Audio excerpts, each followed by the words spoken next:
Radhe Radhe to everyone. বৃন্দাবনে আজকে আমাদের দ্বিতীয় দিন। আর বড় মাসি কিন্তু বৃন্দাবনে আসার আগেই আমাদের বারবার সাবধান করে দিয়েছিল যে নিজের চশমা এবং ছোট জিনিস বাদুড় হইতে সাবধান থাকবে, বাদুড়ের থেকে অনেক সাবধানে রাখবে। এখানে বাদুড়ের প্রচণ্ড পরিমাণে উৎপাত। এখানে রাস্তাঘাটে কুকুর দেখা যায় না, শুধু গিজগিজ করে বাদুড়। এখানে কোনো কাক নেই, টিয়া পাখি অনেক দেখা যায়। আপাতত আমি একদিনের মধ্যে এই জিনিসগুলো দেখেছি। এই যে আশ্রমে আমরা ছিলাম সেই আশ্রমের গোশালা এটা। সকালবেলা ঘুম থেকে উঠে ভোর ভোর চলে এসেছি।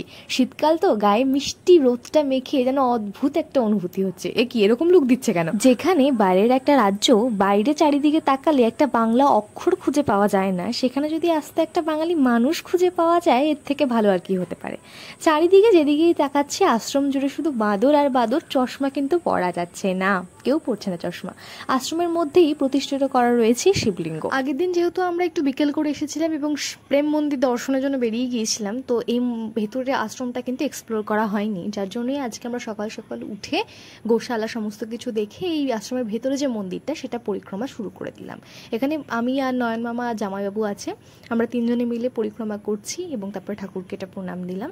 প্রণাম জানিয়ে তারপর একে একে ওই যে সাদা গেঞ্জি পরা দেখতে পাচ্ছেন যিনি বাবাজি রয়েছেন, উনি আজকে আমাদের গাইড, উনি আমাদের সব। এখানে দিদিরা চলে এসেছে, দেখুন কি সুন্দর ডেকোরেট করা পুরো মন্দিরটা। মা ওখানে প্রণামী দিচ্ছে। আপনারা যদি কখনো কেউ এখানে আসেন তাহলে অবশ্যই কিন্তু এই গাইডদেরকে নেবেন, কারণ গাইড ছাড়া শুধু তাকিয়ে দেখতেই থাকবেন, কিছু বোঝার কোনো বুঝতেও পারবেন না, পুরো জিনিসটা এক্সপ্লেন করারও কেউ থাকবে না। এখানে এনারা সকালবেলা অনেক ভোরবেলা থেকেই বাবাজিরা কীর্তন করেন। এখানে শুনে কীর্তন শুনলে মনটা পুরো জুড়িয়ে যায়। আর আমি এই ফোনে কতটা আপনাদেরকে দেখাতে পারছি জানি না, এটা ফোনে অনেক ছোট লাগছে, কিন্তু এই চিত্রটা যে কি অপূর্ব আর কি বড় বলে বোঝানো মুশকিল। খাবারের ঘন্টা পড়ে গেছে, চলুন এবার খেতে যাই। পাত পড়ে গেছে আর ওদিকে কি সুন্দর গরম গরম খিচুড়ি সকালের খাবারের জন্য রেডি। কিন্তু তাতে কি হয়েছে, এখনো কিন্তু কেউ আমরা খেতে পারবো না। লেটস সি কেন। জয়। এখানে একটা নিয়ম আছে, আপনারা জানেনই, প্রসাদ দিলে কিন্তু কেউ মুখে দিতে পারবে না। সবাইকে প্রসাদ দেওয়া হয়ে যাবে অ্যান্ড দেন এই যে ধ্বনিটা হলো, এই ধ্বনিটা দেওয়ার পরই কিন্তু প্রসাদ গ্রহণ করতে পারবেন, তার আগে না। যেহেতু এটা একটা বাঙালি আশ্রম, তাই খাবার দাবারে খুব একটা অদ্ভুত কিছু আপনি লক্ষ্য করতে পারবেন না। এখানে খাবার দাবার একদমই খুব ঠিকঠাক, একদম স্বাভাবিক।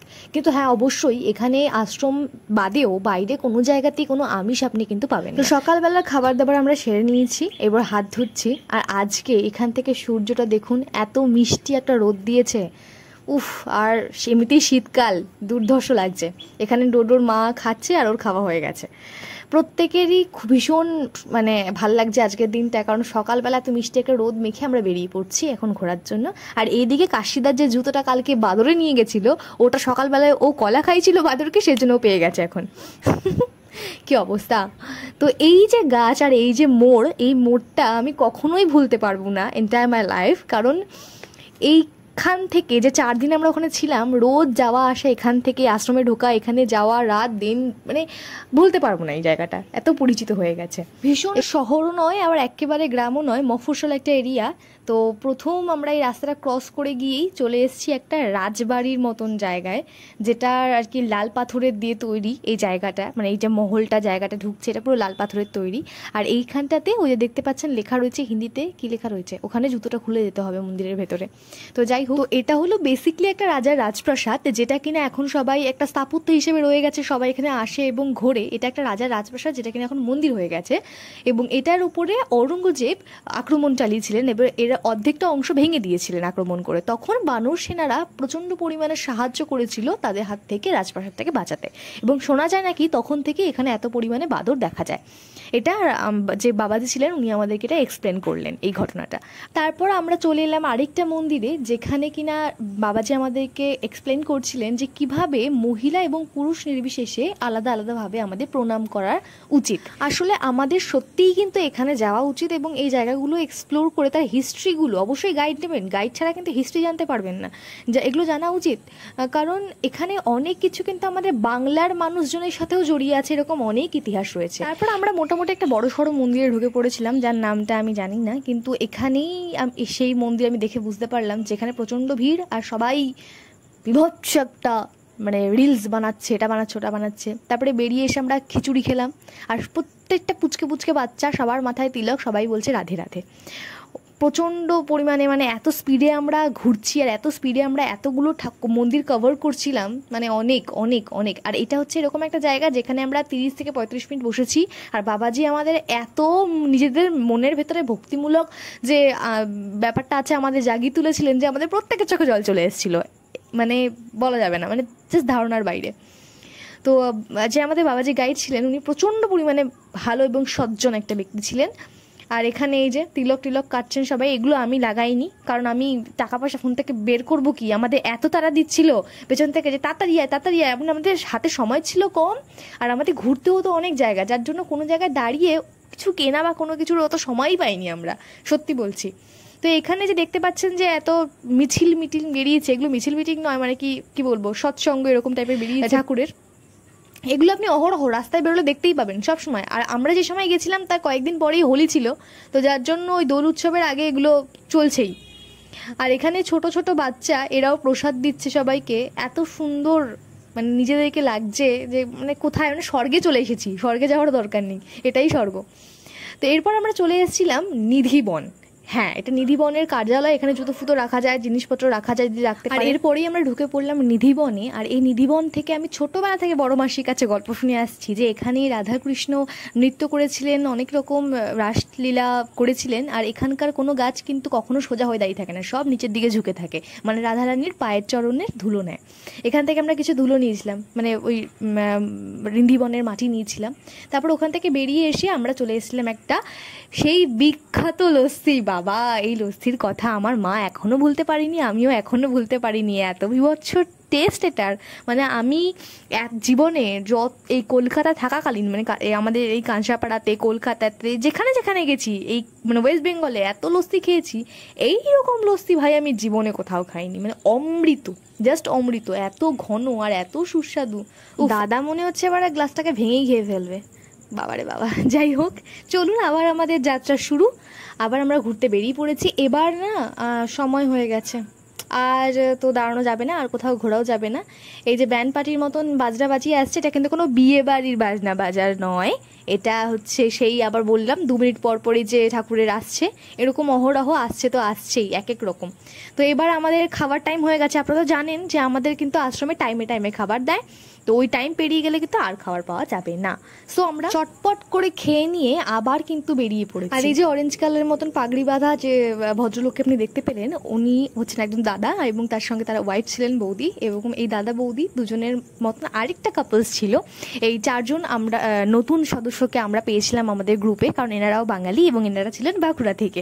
আগেইন বাঙালি যখন ছিল, তো আরও জমজমাট হয়ে গেল আমাদের গ্রুপটা। এবং আমরা এসেছিলাম যে ভীষণ বিখ্যাত 6 গোসাই বলা হয়, ওই 6 গোসাইয়ের যে মিলন ক্ষেত্র, সেখানে আমরা এসেছিলাম। এবং এখানে একটা পরিক্রমা করতে হয়, তো এই পরিক্রমাতে আমরা প্রত্যেকে এখান থেকে স্টার্ট করতে হবে, এই মন্দিরটাকে প্রণাম করে এখান থেকে পরিক্রমা শুরু, 3 বার পরিক্রমা করতে হবে আর কি। তো ওই যে দেখতে পাচ্ছেন নীল রঙের, পিঙ্ক পিঙ্ক নীল নীল ওইরকম শাড়ি পরা, ওটা হচ্ছে আমার মা, টুকুস টুকুস টুকুস টুকুস করে হেঁটে যাচ্ছে।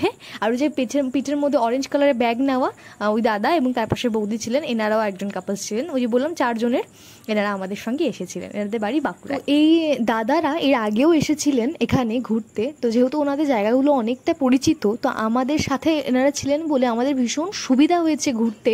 আর এনারা প্রচণ্ড ভালো মানুষ ছিলেন, সত্যি বলছি। মানে শুধু বাঙালি হলেই তো হলো না, মানে বাঙালি একে অপরকে পেলে একটা বাইরের জায়গায় গিয়ে যেন মনে হয় যে তারা অন্য কোনো জায়গার মানুষ না, একই পরিবারের মানুষ।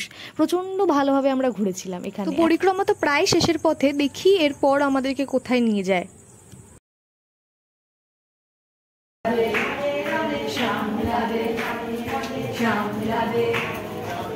এখানেই জুতো জমা রেখে আমরা পরিক্রমা করেছিলাম। আমরা সবাই স্লিপার্সই পরেছিলাম।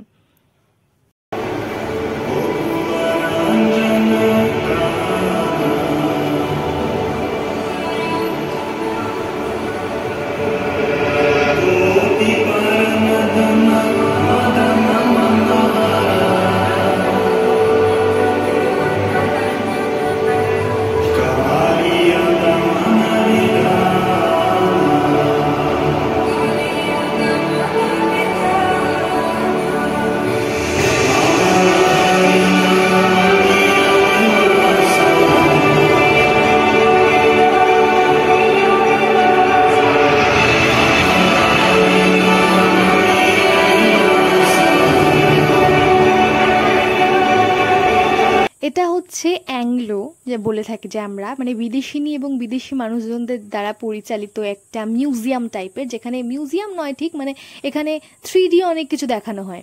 এই দেখো এখানে এরকম জগন্নাথ বলরাম প্রভুদের, না বাচ্চাদের জন্য বেসিক্যালি, এখানে মানুষেরাও আসে, এখানে প্রচুর মানুষ বড়রাও ভিড় করে, যে এখানে ফটিক মামা নয়ন মামারা সবাই দেখছি আমরা। আর ওই যে দেখুন দাদারা ওখানে বসে রয়েছে, ওখানে বসে দেখছে। হরে Krishna. Yes. Maybe you follow তো যেরকমটা আপনারা দেখলেন ফটো, এই যে আপনাদের সামনে আমারটা যেটা মুখ কেটে গেছে লম্বা করে ফটো তোলায়। তো তারপর আমরা ওখান থেকে চলে এসলাম নিকুঞ্জবন। সকালের দিকে গেছিলাম নিধিবনে, এটা নিকুঞ্জবন। এখানেও কিন্তু তারা অনেক রকম রাসলীলা করেছেন। এটা একটা বিশাল বড় কুয়ো টাইপের জায়গা।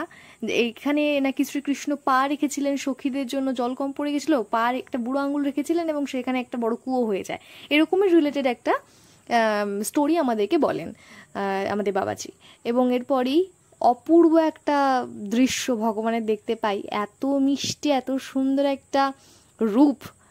উফ, জাস্ট এতদিন ক্যালেন্ডারে দেখতাম এরকম ফটো, রিয়েলি আজকে চোখের সামনে থেকে দেখায় মনটাই ভরে গেল। আপনারা কেউ এই স্টোরিগুলো শুনেছেন কিনা জানি না, আমি কিন্তু অনেক আগে থেকে এই স্টোরিগুলো শুনতাম যে বৃন্দাবনে একটা পার্টিকুলার জায়গা আছে যেখানকার তেঁতুল কখনো কিন্তু পাকে না, কারণ এখানে পাকা তেঁতুল নাকি রাধারানীর পায়ে লেগে তার পায়ের আলটা উঠে গিয়েছিল, তাই তখন থেকে তিনি তেঁতুল গাছকে অভিশাপ দিয়েছিলেন, তাই এখানকার কোনো তেঁতুল কিন্তু পাকতো না। তো এখান থেকে আমরা বেরিয়েছি, এখন বেরিয়ে আমরা একটা রাস্তা পার হব। রাস্তা পার হলেই ঠিক এই জায়গাটা রাস্তার ঠিক ওই উল্টো দিকেই কিন্তু রয়েছে যমুনা নদী। চলুন গিয়ে দেখি যমুনা নদীটা। তো মেন রোড, এখানে অনেক গাড়ি ঘোড়া, সবাই দেখে দেখে পার হচ্ছে। দেখুন কারোর পায়ে কিন্তু জুতো নেই, সবার পা খালি। জমা রয়েছে মন্দিরের পেছনের, মন্দিরে থেকে বেরোলাম, ওখানে জমা রয়েছে। এই যে যমুনা নদী, চলে এসেছি এখানে। চারিদিকে কিন্তু অনেকটা ফাঁকা জায়গা, নদীটা বেশ অনেকটাই দূরে। যাই সামনেটা গিয়ে দেখি। তো সবাই এসছে এখানে, এসে প্রথমে মাথায় যমুনা নদীর জল নিচ্ছে আর প্রণাম করছে যমুনা মাকে। এখানে সবাই দেখছি ওই ছোট ছোট শাল পাতার বাটির মধ্যে করে প্রদীপ, এখানে প্রদীপ তো নয়, ওই সলতে, ওগুলোকে জ্বালিয়ে ফুল দিয়ে এখানে অর্পণ করছে। আমিও করেছি একটা। যেহেতু এখানে খুব একটা ভিড় ছিল না এই সময়টায়, এত স্নিগ্ধ লাগছিল এই জায়গাটা, মনে হচ্ছিল একবার নৌকায় উঠি। কিন্তু মনের মধ্যে এই সুপ্ত ইচ্ছেটাকে দমিয়ে রেখে এটা বেনারসে যখন যাব তার জন্য তুলে রাখলাম। দিদি এখানে এবার ফুল, প্রদীপ এগুলো সব অর্পণ করবে।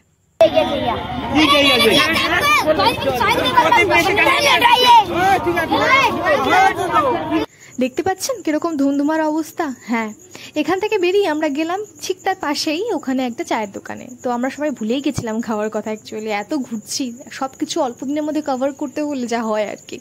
তো তারপর আমরা চলে গেলাম আরেকটা বড় মন্দিরে। এখানে প্রচণ্ড পরিমাণে ভিড়, আর সবাই বলছে ভীষণ সাবধানে কিন্তু যেতে, কারণ এখানে প্রচণ্ড ভিড়। এর জন্য এখানে ডোডোকে কিন্তু ওপরে মানে কাঁধে তুলে নিয়েছে নয়ন মামা, যাতে অসুবিধা না হয়, কারণ এখানে প্রচণ্ডই ভিড়। ওকে কোলে তুলে তো ভিড়ের মধ্যে কিন্তু মামুনিবাসী নিয়ে যেতে পারতো না, সেজন্য দেখুন ভিড়টা একবার, বিভৎস ভিড়। আর এখানে না এখন থেকেই আমাদের এখানে তো দোলের উৎসবে রং টং খেলা হয়, আর বৃন্দাবনে কিন্তু তারা অনেক আগে থেকে অনেক রকম নানান ধরনের হোলি ওখানে চলে। প্রভুর দর্শন করে নেওয়ার পর আমরা চলে গেলাম এই মন্দিরটাতে, যেটা এই মন্দিরটার নাম যত সম্ভব ব্রজবিহারী মন্দির বা এরকম টাইপের কিছু একটা নাম রয়েছে, যেখানে বিভৎস ভিড়, মানে এত ভিড়। আর এখানে কেউ সবাই ফোন ব্যাগের ভেতরে রাখে, কারণ এখানে চুরি হওয়ার অনেক সম্ভাবনা থাকে। তো কীভাবে ভিডিওটা করেছি আমি নিজেই জানি না। তো এরপর দেরি করলে না আশ্রমে খেতে দেবেন না, জানেন তো আজকে টাইম হয়েই গেছে, 9টা বাজতে গেল প্রায়। চলুন দেখা হচ্ছে নেক্সট ভিডিওতে। ভিডিওটি ভালো লাগলে চ্যানেলটা সাবস্ক্রাইব করবেন। Thank you.